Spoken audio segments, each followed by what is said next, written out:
Your nightly news with Rachel Williams begins now. Good evening, everyone. For the first time in weeks, Tasmania has reported no new COVID-19 cases after hundreds of tests were carried out yesterday. But the Premier is continuing his tough stance on easing restrictions despite a doubling of testing capabilities. A blitz of 600 tests conducted statewide, revealing some good news. Pleased to report that as of 6 p.m. last night, we've had no positive cases of coronavirus in the state yesterday, which is very pleasing. What it demonstrates, as I've said, is that Tasmanians are doing the right thing. 2/3 of those tests undertaken on the northwest, as the region's outbreak remains largely under control. That's very encouraging, and I think it's why Tasmania is in a position to remove the enhanced measures that were placed in the northwest. Easing other restrictions across the rest of the state also under review. One of the areas that I'd like to see open early would be our green spaces. I think it's important that people can exercise the number of people that can visit a nursing home, and we'll be having a discussion on Monday in terms of that. These discussions set to continue at National Cabinet on Friday, but with no plans to rush under the sole advice of Public Health, despite the Prime Minister's announcement of early restriction lifts. We have an older and more vulnerable population. So we went in early, we went in hard, and what I'd like to see is have a glide path out of this, not a sawtooth. I don't want to see us lift restrictions and then have to put them back on. Leading to authorities pushing the state's testing capabilities even further. Ensuring that we can increase our testing to where we're testing up to around 1,000 tests per day now. We will be able to double that to around 2,000 tests per day. And we're testing at a higher rate than Victoria, WA, Queensland, the ACT and the Northern Territory. From now, we really do still want to concentrate on testing people with symptoms. So anyone in any part of the state who has even minor respiratory symptoms, we want you to seek testing. With debates ongoing over data revealing the areas where people who have tested positive reside, expected next week. And given that we're all so socially connected, we think it's appropriate that local government area, municipal level, council level area is the right level for Tasmania. We might provide it at a municipal level, but again, you have to balance the requirements for individual privacy in a small population base against the population's desire to know. Ruby Kamane, 7 Tasmania News.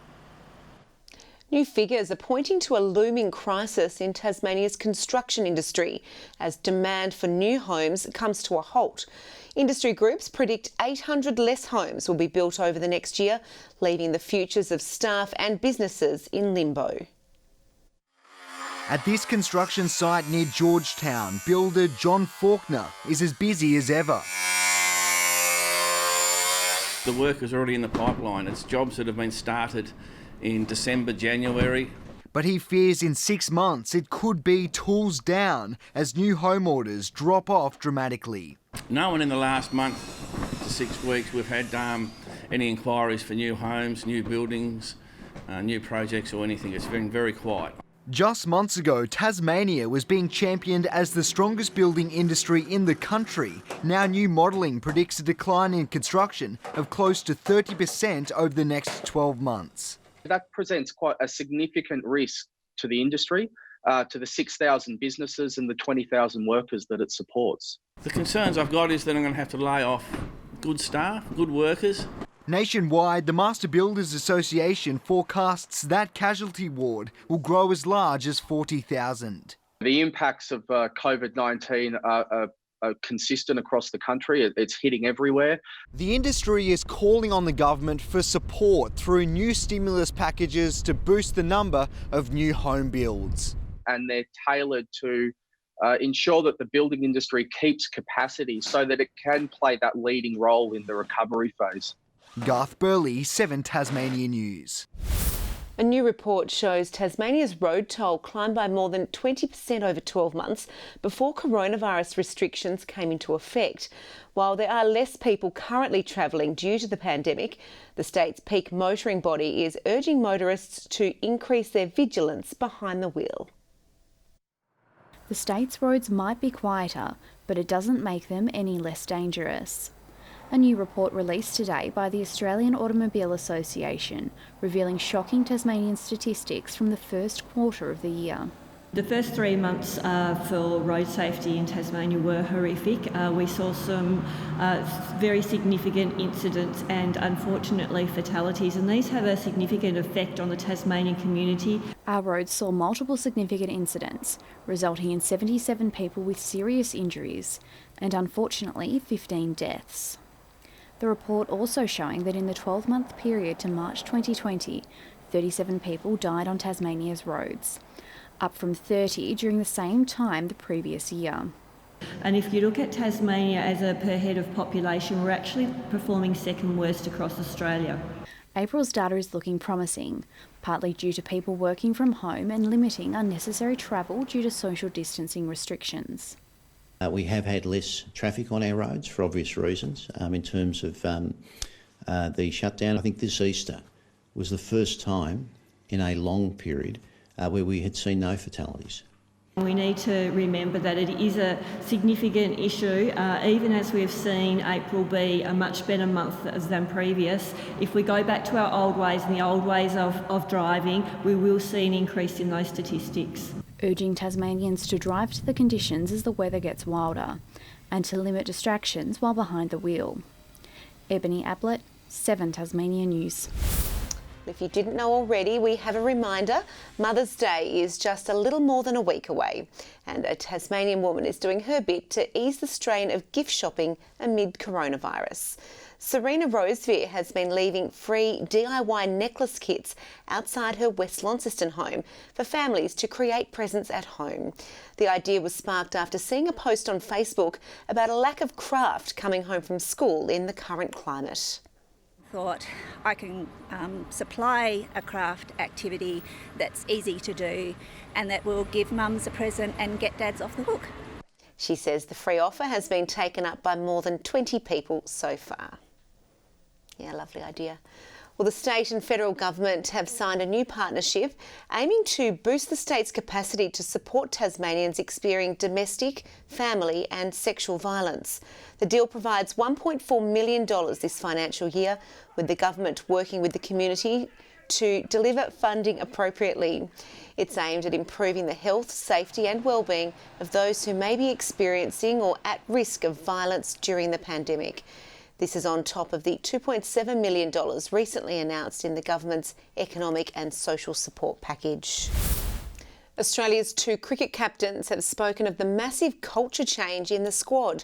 It's helped them claim the #1 ranking in Test and T20s.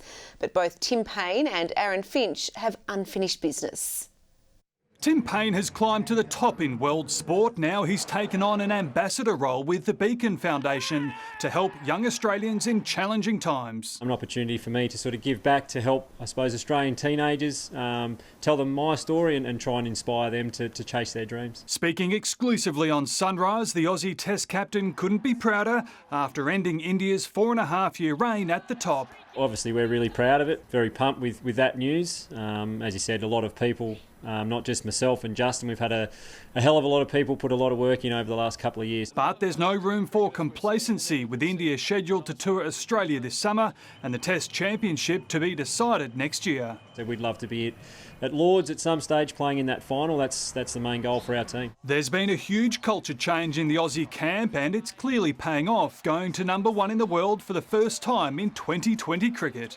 Players being really accountable to the standards and the culture is really important and something that we've all worked really hard towards. Aaron Finch has guided the Aussies to 9 wins in their last 10 T20s, hoping that carries into the World Cup if it goes ahead in October. We're in a really good place and it's obviously a trophy that's eluded us for a long time now, and that's the one that we don't have in our cabinet. So I think just that fire to get that trophy, I think we're in a really good space. Tim Hipsley, 7 News. Good evening, everyone. Launceston reaching a top of 16 today, 15 in Hobart, Devonport 13 and 11 in Burnie.